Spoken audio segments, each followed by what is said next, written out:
Richest man in Babylon இப்படி ஒரு book இருக்கு. இந்த புக்ல வந்து ரொம்ப சிம்பிளான ஒரு ஃபினான்ஷியல் மேனேஜ்மெண்ட் லெசன் போட்டிருக்காங்க.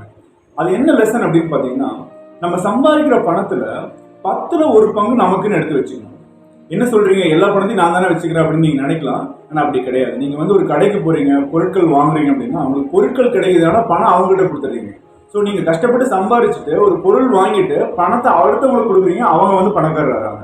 ஸோ நம்ம சம்பாதிக்கும் பொழுது ஒவ்வொரு மாசம் நமக்கு சம்பளம் வரும் பொழுது அதுல 10%, 10ல் 1 பங்கு நீங்க உங்களுக்குன்னு எடுத்து வைக்கணும். உங்க ரிட்டையர்மெண்ட்டுக்குன்னு எடுத்து வைக்கணும்.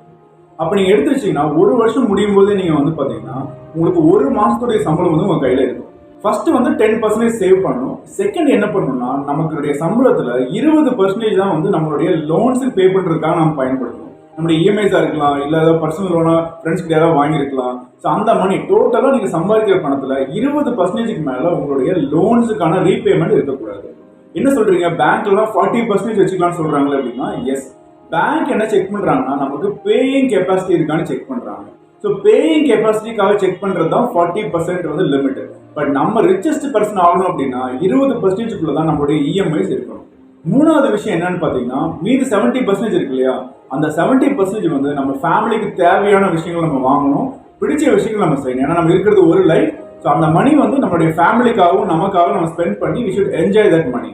ஸோ உங்க சம்பளத்துல எவ்வளவு பர்சன்டேஜ் நீங்க வந்து உங்களோட ஃபேமிலிக்காக உங்களுக்காக செலவு பண்றீங்க, எவ்வளவு பர்சன்டேஜ் வந்து நீங்க வந்து கடனுக்காக பே பண்றீங்க, எவ்வளவு பர்சன்டேஜ் இன்வெஸ்ட் பண்றீங்கன்றத கமெண்ட் செக்ஷன்ல கமெண்ட் பண்ணுங்க. இன்னும் நிறைய விஷயங்கள் தெரிஞ்சுக்கணும்னா கீழே சப்ஸ்கிரைப் பட்டனை கிளிக் பண்ணுங்க.